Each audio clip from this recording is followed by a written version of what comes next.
Hello guys, welcome to my new vlog. Terus आजको vlogमा जस अब चिकन चाउमिन बनाउन गइरहेको छु। त्यस चिकन चाउमिनको रेडी भइरहेछ।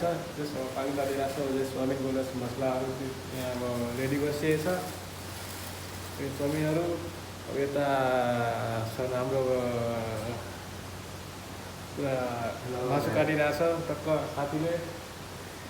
जस आजको अब धेरै दिन भयो भ्लग नबनाएको। जस आज चाहिँ हल्का मासुको चिकन चाउमिन बनाउन मन लागेको। त्यही भएर छुट्टीको अवसरमा जस हल्का अब चिकन चाउमिन बनाउँदैछौँ हामीहरू। हेर्दै गरौँला के कस्तो हुन्छ आजको फुड स्पेसल गर्न गइरहेको छु। भिडियोलाई इन्जोय गर्नुहोला, के कस्तो लाग्छ रिकमेन्ड गर्नुहोला र भाइको च्यानललाई सब्सक्राइब पनि गरिदिनु होला। र चाहे फेसबुक मार्फत हेर्दै हुनुहुन्छ भने फेसबुकलाई फलो गरिदिनु होला, लाइक कमेन्ट सेयर गरिदिनु होला, के कस्तो प्रतिक्रिया दिनु होला।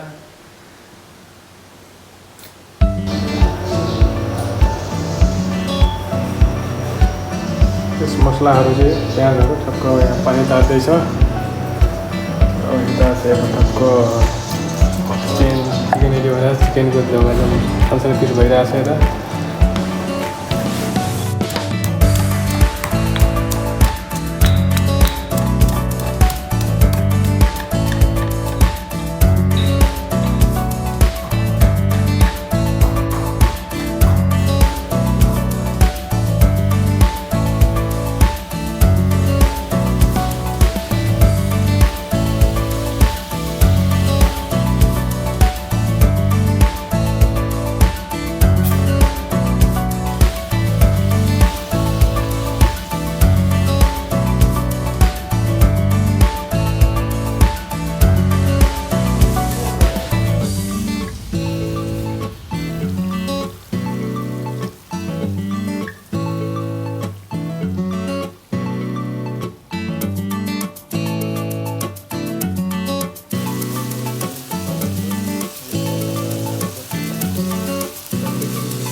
यसलाई चाहिँ अब अलग 5 मिनट अब फ्राई हाल्नुपर्छ।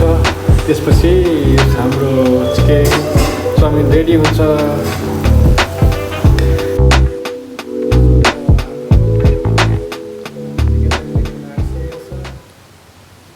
मैले भन्न खोजेको चाहिँ अब दोकानहरूमा चाहिँ अब धेरै दिनको मसला विभिन्न मसला हालेर त्यसमा शरीरलाई खराबी गर्ने मसलाहरूलाई हालेर जस अलिक बनाएको हुन्छ। त्यसमा अलिक त्यसले हामीलाई शरीरमा धेरै हानिकारक हुन्छ।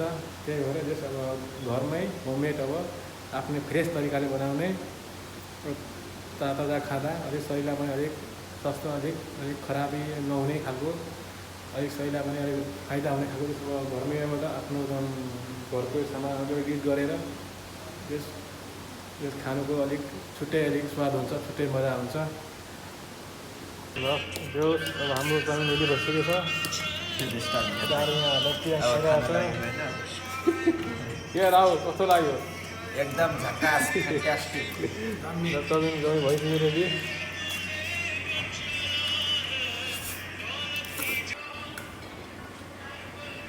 गाइस ल अब के कस्तो लाग्यो हेरेर तरिकाहरू कस्तो मतलब हो हेरेर बनाउनु होला होइन त्यस अब चाउमिनमा कस्तो हामीको भोक लागिसक्यो बनाउँदा अब खान लागिसक्यो खान मन गर्दैछ अब चाउमिन खाने